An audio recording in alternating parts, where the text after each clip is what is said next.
Welcome back. Being a part of a community online is kind of one of those first steps, but we can actually get involved, I guess, pressing the flesh, being involved with other people, no matter the cause, and really being a part of that community. Such a great place to spend time and also money.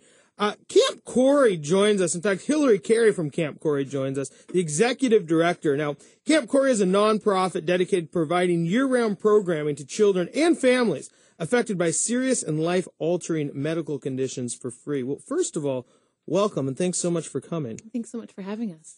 So let's, I've heard of Camp Korey. I know some people who've been involved in Camp Korey. I know you guys are even sponsoring the Washington Open, the golf at our golf course. But tell me a little bit more about maybe Camp Korey, the story, and the background of it. Sure.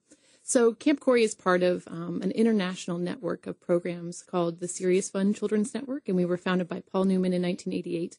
But locally, we were started in 2005 by Costco Senior Vice President Tim Rose, and he started the camp in honor of his son, Corey Rose, who passed away of osteosarcoma at the age of 18.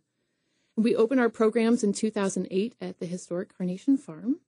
And we've been serving children ever since, and we are serving over 3,000 children and families this year alone. Now, when you say historic Carnation Farm, let's really put a little bit of a visual to this. This is 818 acres. We are, yes. Isn't that like 3 times the size of Disneyland?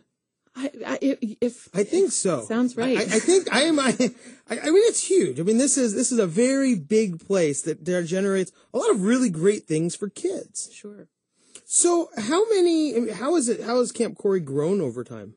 Well, we started out as, a glimmer in someone's eye. And in the short 7 years that we've been in development, we've really grown leaps and bounds, serving, 32 kids our first year, and now serving over 3,000. So we're pretty proud. Our programs have grown from just a summer program to now we're offering year-round programs, and so it's pretty extraordinary. 3,000 children and families. I mean, that's a huge amount of kids, that are lucky enough to be involved. Mm-hmm. No, it's a privilege to be involved and to be able to have the opportunity to serve the children that we do, and 3,000 is just a small number of the children that are in our area that need our services. So from different needs assessments that we've done, there's probably over 25,000 children who need our services. Wow.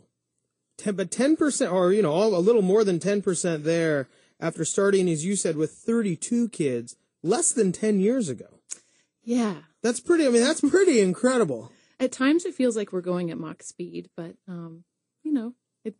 we're slowly getting there. I may not know how big Disneyland is, but I do know that 32 to 3,000 is about 10 times. So what are you guys doing? How are you helping kids? Or what are some of the opportunities that you have for kids? Yeah, so what we're trying to do is really offer programs to children who would never have the opportunity to come to camp because of the medical complexities that they face throughout their lives.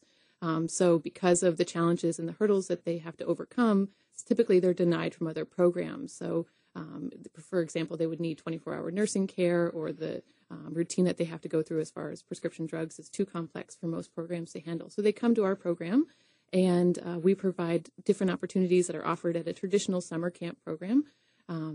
Horseback riding, ropes course, swimming pool, arts and crafts, but everything that we do is universally accessible.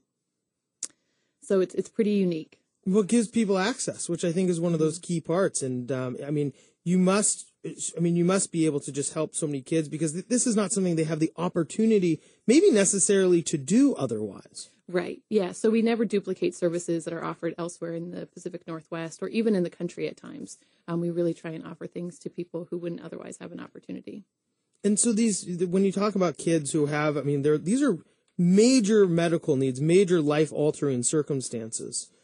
And so, how do you get involved as a child? So we typically work with all of the medical providers at all of the hospitals across the Northwest. We describe the session that we're offering for a certain condition group. For example, it might be a program for children with mitochondrial disease or for skeletal dysplasia. And we would work with the different specialists that come into contact with those children. And based on what's going on in that child's life, that child would be referred on to us. And then we work with the family, and then they come for free. And so you end up with, you basically have kids of kind of with the same medical conditions all coming together, which must lend itself for a lot of support for each other. Yeah, it really does. I think that people outside of the community, of the medical community, assume that, of course, kids with the same diagnosis have the opportunity to meet other kids with a similar diagnosis, but actually that's not true. And camp is a venue where, for the first time, people are meeting other people with the same diagnosis, and they get to really come together over that shared experience, and that's incredibly bonding and powerful. I mean, I imagine, and tell me if I'm right or wrong, but I imagine I see kids that very difficult places they've come from, and almost being able to laugh about it because they both went through it together, or similar things. Yeah, to be able to reflect back on a similar experience, whether it was with chemo or a surgery that they had, to reflect on the challenges and some of the humor that came out of it, and say, gosh, you know what, we're so lucky to be here today. And also to be able to be in a place where there is a sense of normalcy, to be somewhat isolated from the rest of the world and to be protected. So your programs actually run all year round, which I don't think people, well, especially around here, thinking about in Seattle, a camp running all year round that's pretty spectacular. I don't think there's very many camps that do that serving anybody. Yeah, I think people hear our name Camp Korey and associate us with the traditional definition of camp, which is often held in the summertime, which we also do. But our programs run year round. We have a family weekend program for the entire family that's affected by the condition. And we also have young adult programs for young adults who are experiencing challenges with different illnesses. And then we have our hospital outreach program, which is bedside programming and playroom programming for the kids who are not well enough to come to camp yet. And that runs year round in a number of different hospitals throughout the Northwest. And of course, our Hallmark summer program. So, sir, I mean, there's no doubt this is something that serves kids. And I imagine you guys get a lot of input from the community. You must have a lot of love coming in from the adults, financially, volunteering. How do people get involved with Camp Korey if they want to?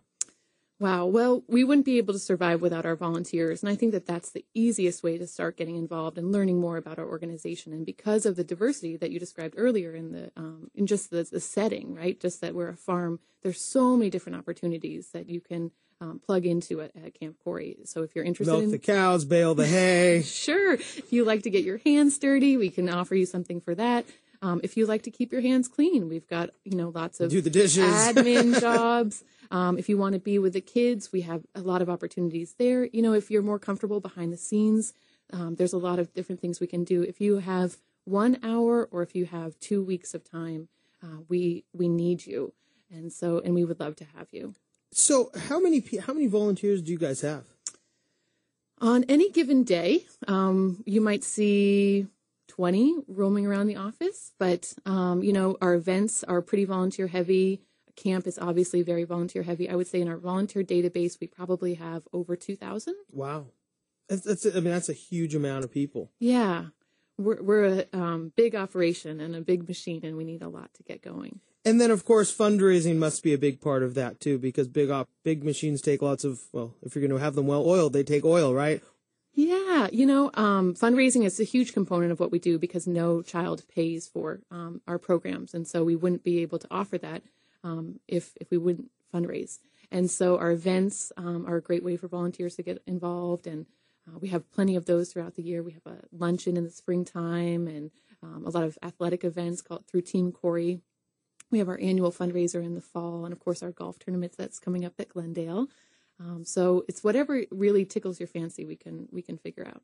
And all these things, and of course, then people have the ability to go to summer camp because of the volunteers and the fundraisers you guys are doing. Yeah, we're about 85% volunteer driven. Wow. Well, and then of course people can become involved, and they can find out other reasons by visiting campkorey.org, and that's camp and then KOREY.org.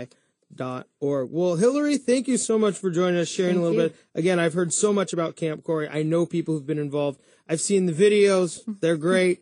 And if people have a chance, certainly that is something they can check out. After all, it's for the kids, right? Thank you, yes. All right. Well, Hilary, thanks so much for joining us. When we come back, there's other ways to give back to the community. They don't all involve camp. Some of them involve more time. And here's some ways you can do it. Coming up next. My name is Ben Brashen. You're listening to Brashenomics.